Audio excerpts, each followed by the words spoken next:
sumamente importante. Entonces, ojalá que pronto ya empecemos a tener clases.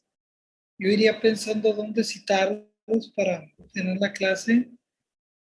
Va a implicar gastos porque se van a tener que transportar a sitios donde les demos la clase. Es lo único que tristemente me preocupa porque pues son gastos y no quisiera ser el único que sea eso. Yo creo que ustedes están vacunados o casi nadie está vacunado de sus grupos. ¿Ya se vacunaron? Sí, doctor, creo que de Gómez y Lerdo sí. ¿Dónde?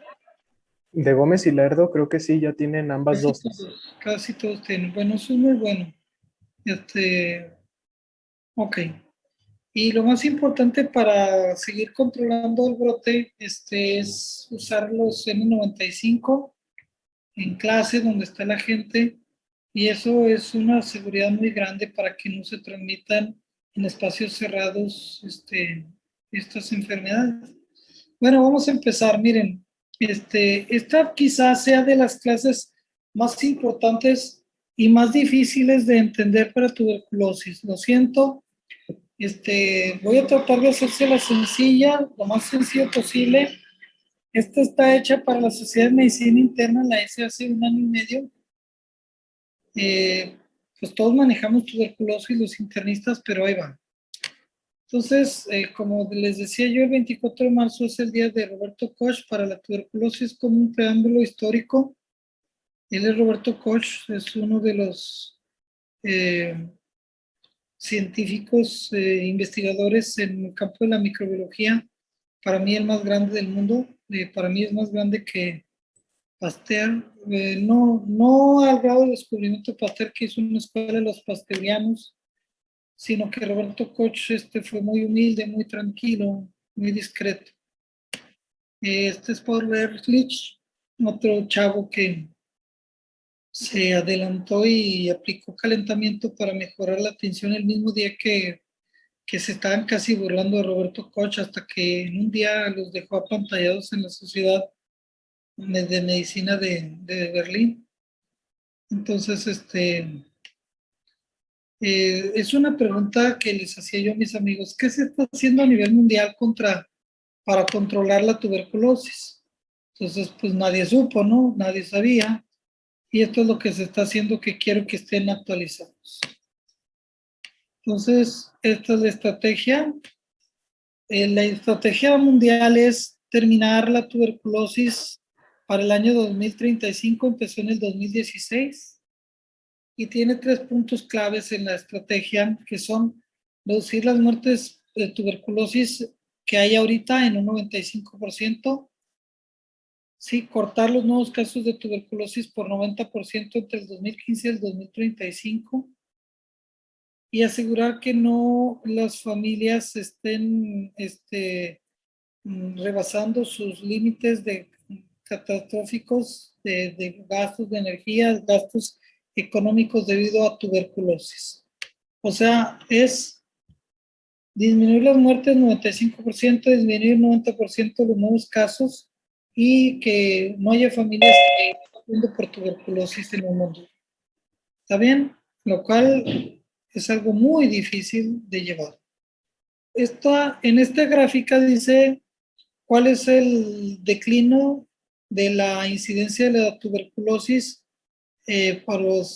a lo real, con blancos al 2035. Este es el 2035, y lo que quieren, si nosotros tenemos una tendencia de bajar 1.5 los casos de tuberculosis por año, entonces bajaríamos en 35 años los casos del 100, pues como al 80%, ¿sí? 1.5 por año, pues en realidad es muy poco. De 2015 al 2035 son 20 años, es como un 80, bajar del 100 al 80.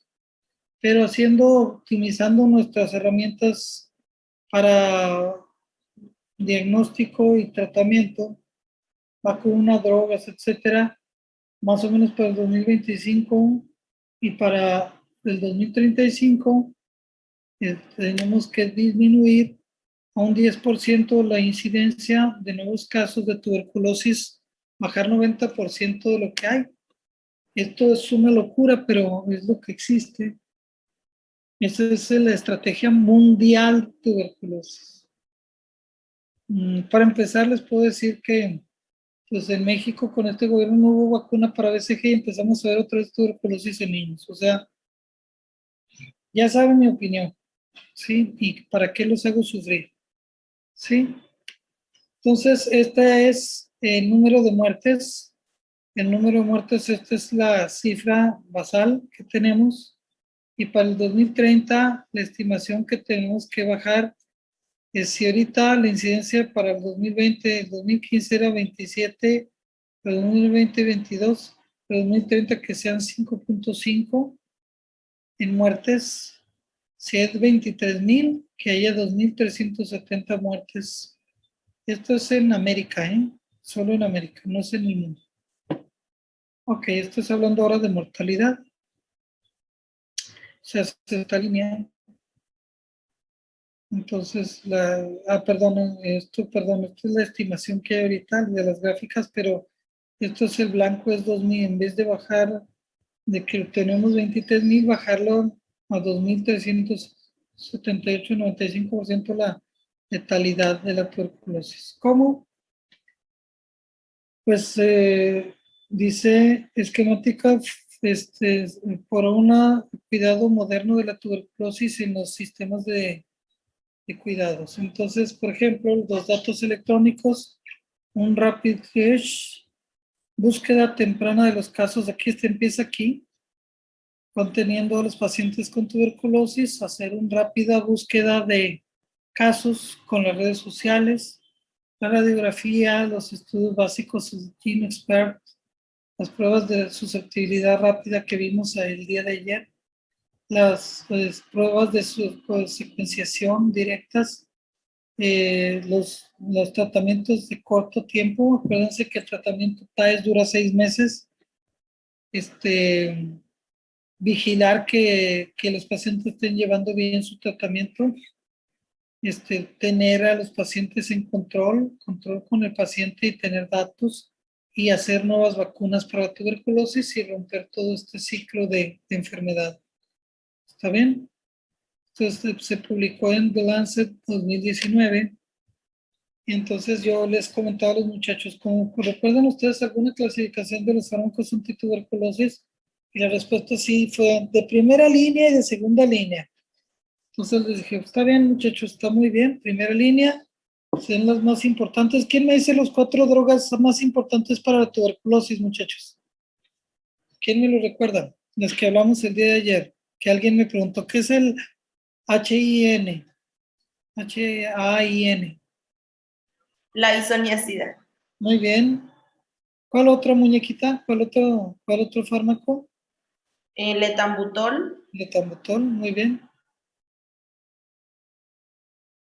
La piracinamida. La piracinamida y falta uno bien importante. Rifampicina. Guárdenlos, es de rigor que guarden eso. Y ahí va. Entonces los primeros líneas de generación se dividen en 5 grupos. Los grupos se llaman primero generación, que son de administración oral y son drogas, se llaman esenciales, que son isoniazida, rifampicina, piracinamida y una droga que acompaña que se llama etambutol, acompañante. Ahorita les voy a decir por qué son acompañantes y por qué son esenciales. Las quinolonas ya son del grupo 2. El grupo 3 son los inyectables, que son la streptomicina. Antes ponían la streptomicina en el grupo primero, ya no. El grupo 4, otros menos efectivos como letionamida, proteonamida, cicloserina, ácido paraminosalicílico y todas las drogas que acompañan al ácido paraminosalicílico y otras drogas con menos experiencia clínica, de los cuales también hay 2 grupos esenciales como el lineceloid, bedaquidina y de la manid, de los cuales vamos a hablar ahorita, y de los acompañantes como la clofazimina que se usa para la lepra, la amoxicilina, clavulanato, el meropenem y el imipenem. Cada ampolleta de meropenem cuesta 1,300, 1,500 pesos y sus herentes diarias. Entonces, tremendo, imposible usarlo. El Inesolid, cada frasquito del Inesolid, 1,500 pesos, se usarían 2 al día, tremendo, ¿no? Entonces, usen esto en la mente, ténganlo ahí, pero estos son los grupos. De primera línea se le llama también. Y son esenciales isoniazida, rifampicina, piracinamida, y vamos a averiguar por qué en esta plática, vamos a disfrutarla. Entonces, se ha observado que en un pulmón de un paciente, yo estoy enfermo de tuberculosis, un ejemplo, y tengo poblaciones, ¿sí?, que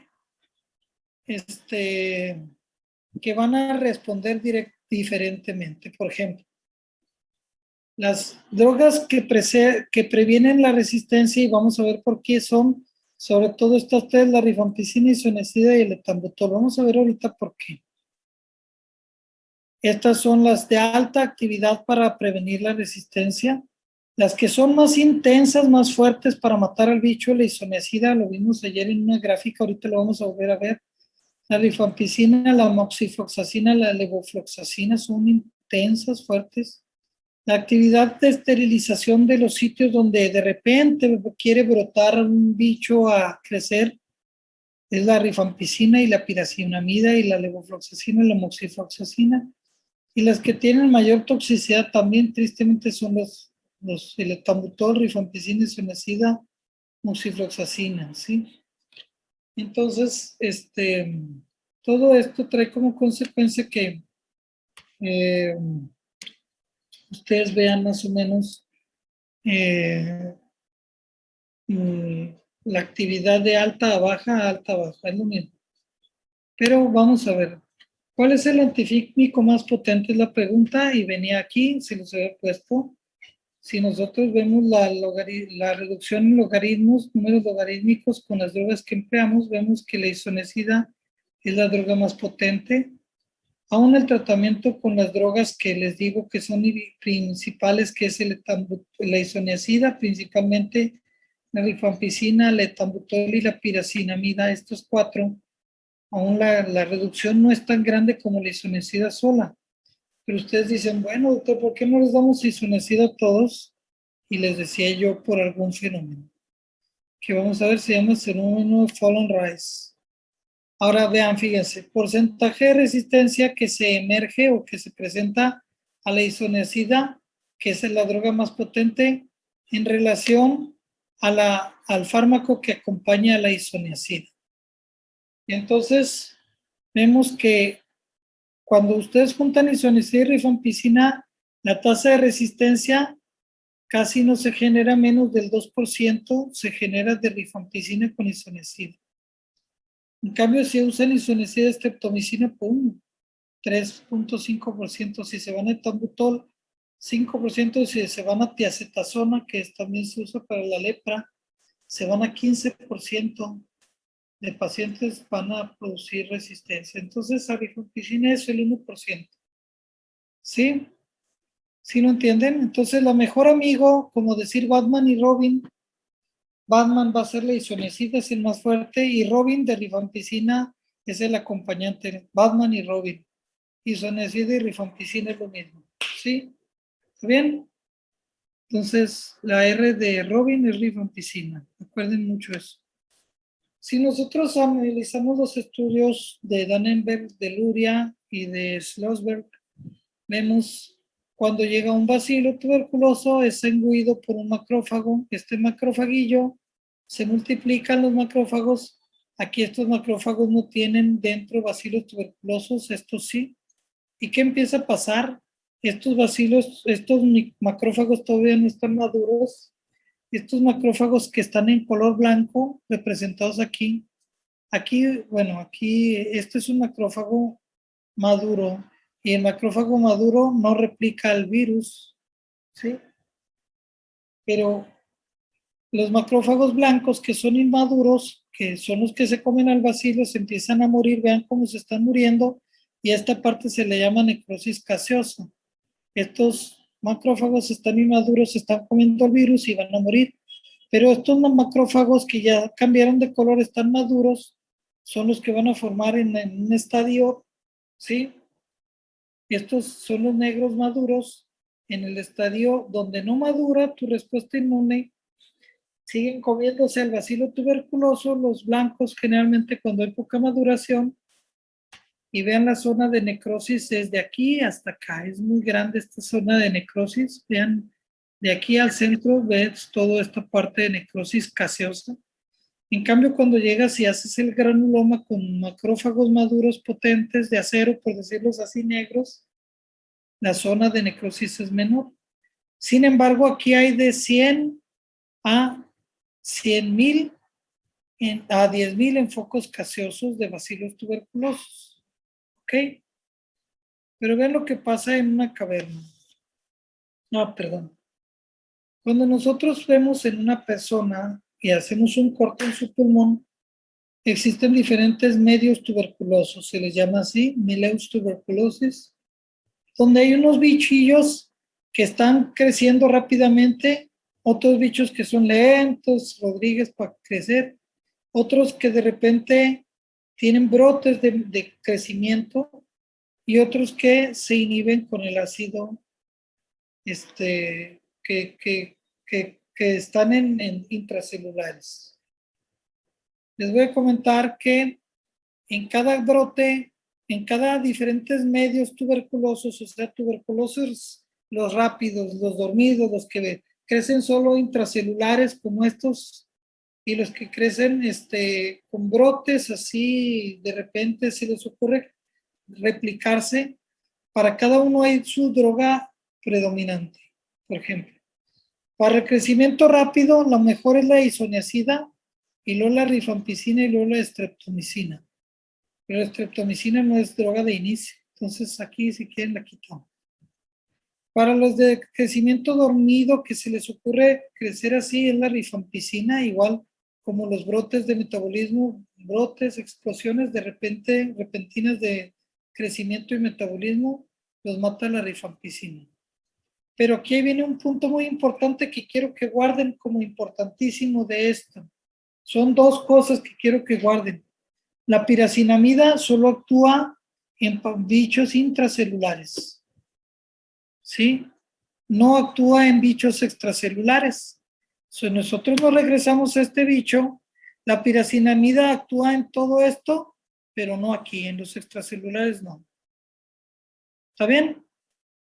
Entonces, como regla, la piracinamida solo requiere un medio ácido. El pH de sus células, de todas nuestras células, es ácido. ¿Sí? Es un medio hostil para los bichos. ¿Sí? Nosotros tenemos la bomba sodio-potasio ATPasa. ¿Cómo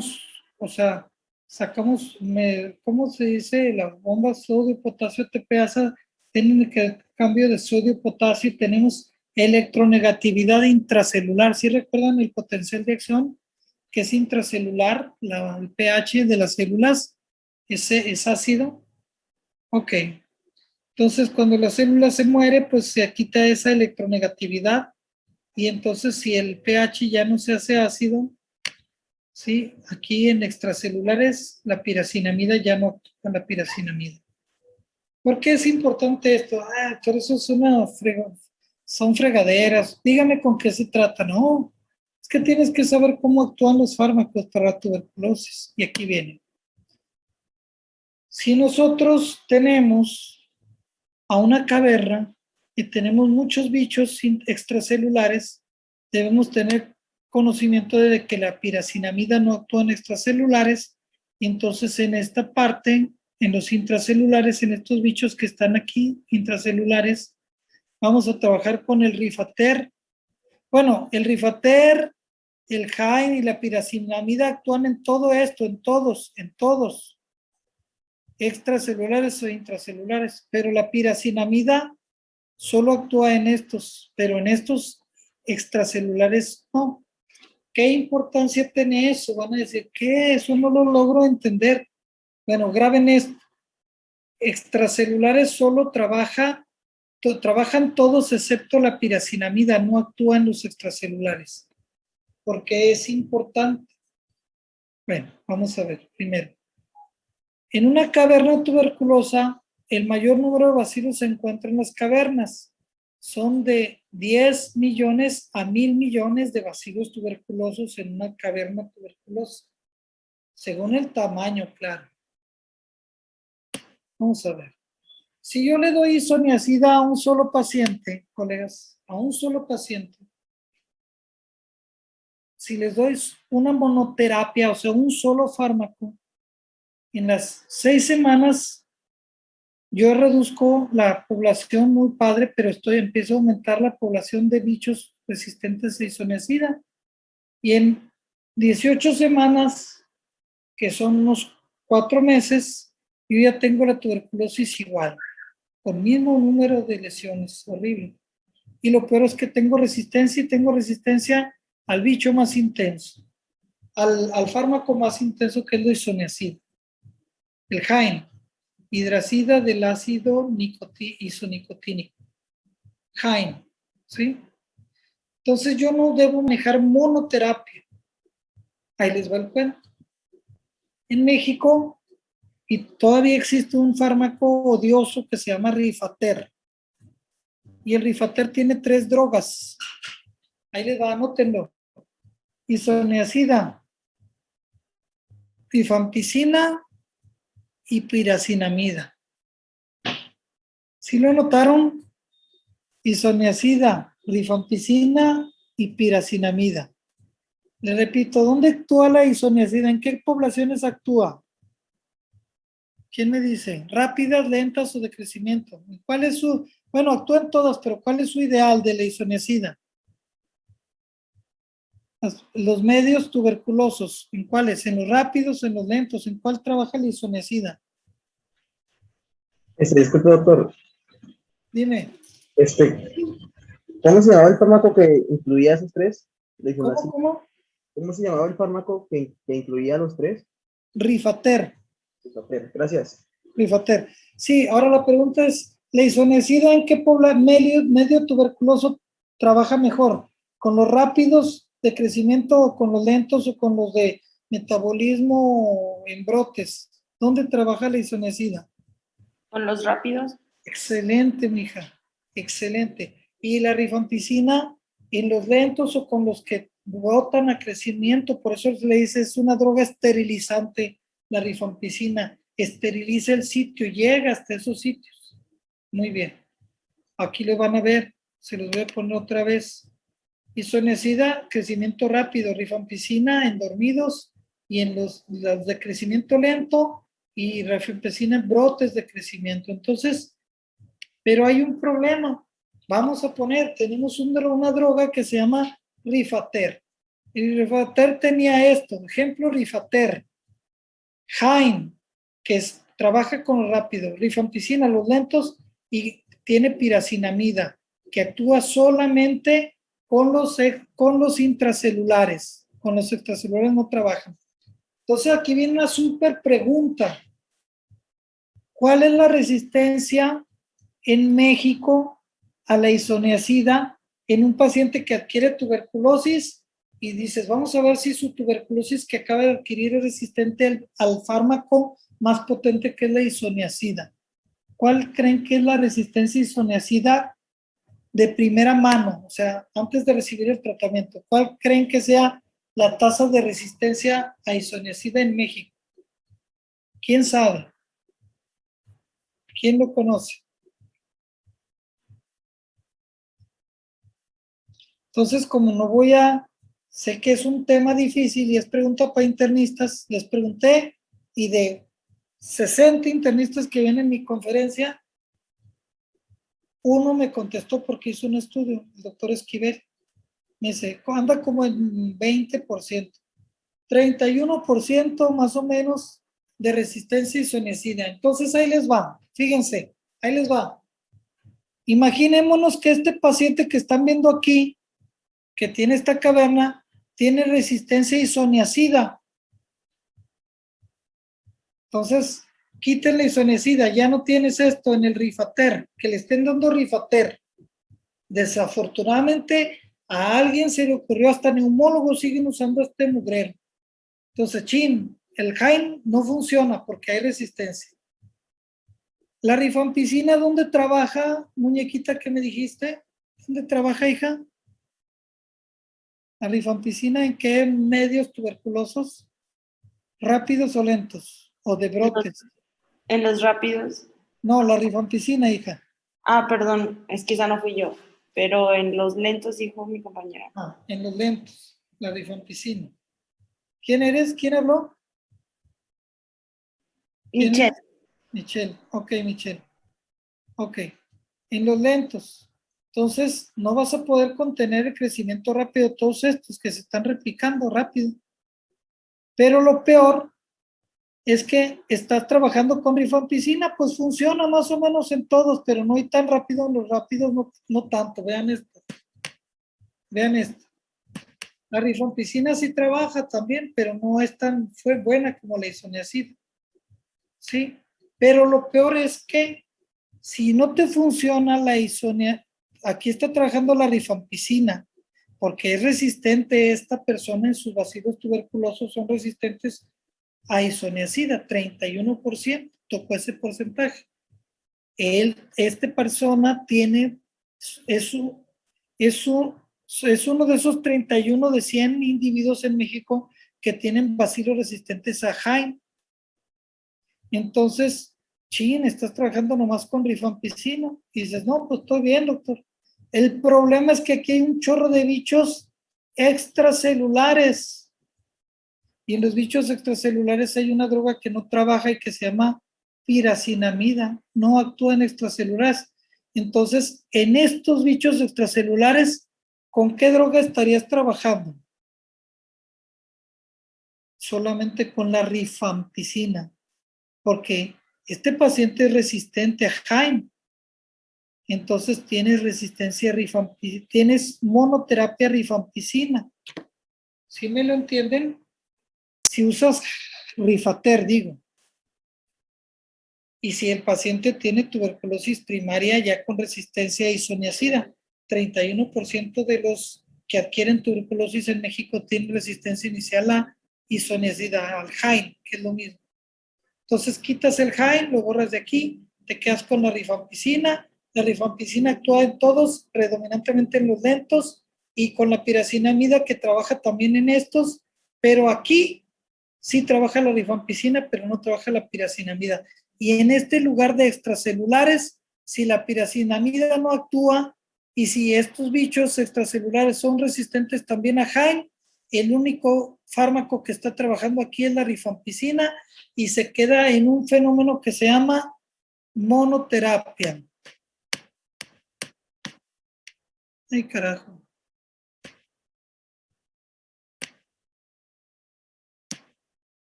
Sácatelas, ¿dónde se lo puse? Uy, me quedó la monoterapia. Si nomás usas una sola terapia ahora, no es la rifampicina la que estaría trabajando, pues bajas un poquito los bichos y al rato crecen puros resistentes. Entonces, por lo mismo, es un peligro usar el Rifater. Debes usar 4 drogas que se llama el DOTBA. El Rifater, olvídenla, sácanlo de su mente, odienla, no se use en México, porque tenemos mucho riesgo de tener monoterapia. ¿Quién me puede repetir qué es monoterapia? Equivóquense ahorita, antes de los demás. ¿Quién me dice? Es un tratamiento con una sola droga. Con una sola droga, muy bien. Y en el Rifater, en este caso, explícame por qué este paciente, si tiene resistencia a Jaime, ¿por qué tendría monoterapia, hija? Explícamelo. Pues porque no estarían actuando las otras dos drogas por la resistencia. El Jaime por la resistencia, la piracinamida, ¿por qué no actuaría? Porque no es para los extracelulares. Y aquí hay mucha población extracelular. Entonces, aquí en estos extracelulares no actúa la piracinamida y estos extracelulares son resistentes a Rifater y estás actuando solo con rifampicina y eso es monoterapia. Entonces, todos estos bichos que son de 10 millones a 1,000 millones se van a hacer resistentes rápidamente a rifampicina. ¿Sí me lo entendieron? Es fundamental. Lo deben saber. Por eso, ustedes le pueden ir a preguntarle a un internista, doctor, ¿por qué no podemos dar ¿Sí? ¿Por qué se manejan 4 drogas en la piracinamida, que son las esenciales que vienen en el DOT-VAL, que es la isoniazida, rifampicina, piracinamida y etambutol? ¿Por qué, doctor? ¿Por qué no usamos menos? Y a ver qué internista les responde o qué neumólogo les responde. ¿Sí? No estoy contra ellos, son mis amigos. Nomás que en esto nos metemos los infectólogos. ¿Está bien? ¿Sí me entendieron el peligro de la monoterapia? Y le suelen decir, ¿qué es monoterapia en tuberculosis, doctor? Pácatelas. Más difícil, no los hagan llorar. Entonces dice, nadie es profeta en su tierra, es una sentencia que dijo Jesucristo cuando estaba explicando la ley en la sinagoga de Nazaret, al ver que sus compatriotas, en vez de aprovecharse de la ocasión que el Señor les ofrecía, oye, pues nos está enseñando, en vez de eso, lo despreciaban. ¿Saben por qué puse esto? Cuando yo hice infectología en México, que no es lo máximo, es una especialidad más, aquí no había infectólogos. Llegué y les comenté esto a mis amigos.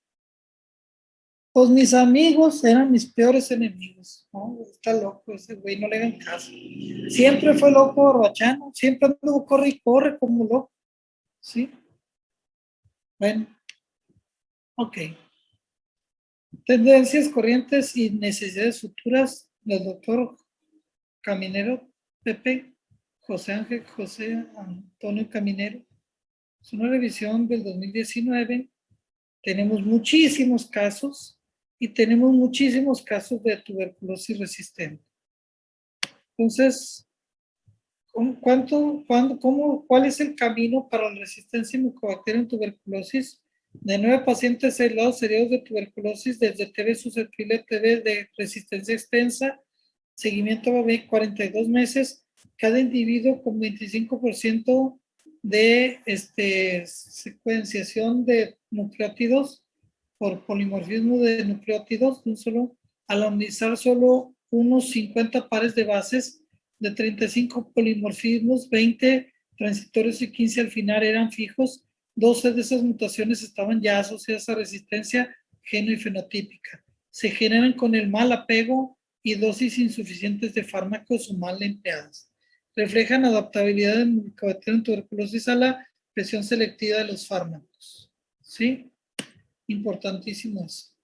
Resistencia natural para isoniazida y rifampicina, 2.4 bichos por cada 1.000.000, 1.000.000.000, 1.000.000.000.000 de genes, o sea, de micobacterias para que se produzca una alteración, 2.4 alteraciones de gen. ¿Sí? Entonces, no se me confundan, ya esto está muy mal, son los genes involucrados en la isoniazida, los puedes detectar por materiales con forma genética, por ejemplo el CAT-G, el INJA, isoniazida A, el CAT-G, para rifampicina el RPOB, se determina bien fácil, por eso en nuestro estudio de diagnóstico que se llama GeneXpert, meten el RPOB, si detectas este cambio genético, dices, es resistente a rifampicina, y si hay resistencia en rifampicina, hay resistencia a isoniazida en 95% de los casos. ¿Sí? Hay estudios para fluoroquinolonas y para canamicina y amicacina, pero no para todos. Entonces, la meta es curar más del 90% de la tuberculosis en Sudáfrica y en la India en un año. Este estudio fue un estudio muy famoso que se llamó a hacer un estudio con combinaciones de estos 3 meses de isoniazida, etambutol, piracinamida, estreptomicina y amicacina, 2 meses de fluoroquinolona, más inyectables de segunda línea, más proteonamida o tenamida, más ciclofacimina. Este estudio creo que se llamó estudio Bangladesh, tremendo para la resistencia y curaban el 90% de la TB, pero todo esto es toxiquísimo, ¿sí? Ok. Entonces, en este estudio del 2017, en ese estudio que decíamos, oye, métele todo esto, tú dices, ¿qué es esto? Entonces, los grupos que se están usando, el régimen que se usan son usar todos estos fármacos, vean cuántas drogas, y el nuevo régimen decía 4 o 6 meses de esto más estos. Entonces decían, lo peligroso es que después al quinto mes de tratamiento solo tienes una donde hay pruebas de resistencia válidas para quinolonas y si no las hacemos tenemos el riesgo de tener monoterapia, que es mucho, 5 meses de mucho peligro para desarrollar porque no hay genes de resistencia para clofazimina, no hay para determinar piracinamida ni etambutol. Entonces no sabes si hay riesgos o no. No se asusten, estos luego lo analizamos fácil. Lo que no quiero que ustedes vean, lo que quiero que vean, esto es otra vez lo que puse del nuevo tratamiento que sugerían y entonces vamos ya a pasarnos por esto. Los grupos de tratamiento también son grupos de manejo que decíamos, grupo para tratamiento de resistencias y vienen estos grupos nuevos, quinolonas y ya, no más. Vamos a ver unos nuevos, Vadaquilina, de Lamanid, son fármacos que son bactericidas y esterilizantes y previenen resistencia, son excelentes. Son las nuevas drogas que hay en el mundo. Acá hay que pasar el Congreso Mundial de Infecto y es lo que viene fuerte de Vadaquilina y de Lamanid.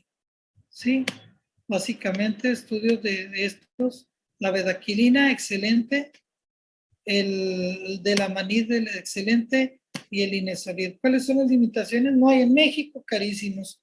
Solo los neoliberales los van a poder comprar. ¿Sí? Entonces, coleguitas, yo nomás les digo, no olviden por favor esta diapositiva. Si se van a quedar con algo, quiero que se queden con esto. No usen nunca 3 fármacos, Jain, rifampicina y piracinamida, es un error porque la tasa de resistencia inicial a Jain es 31%, la piracinamida en bacterias extracelulares no funciona, te quedarías con monoterapia de rifampicina.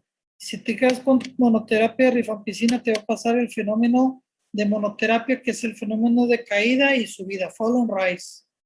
Bajan los organismos sensibles un tiempo, pero los resistencia a ellas aumentan un tiempo. Quédense con esta diapositiva, por favor. Tratamiento de tuberculosis cuando lo tengan, hay tiempo, háblenle a un experto, un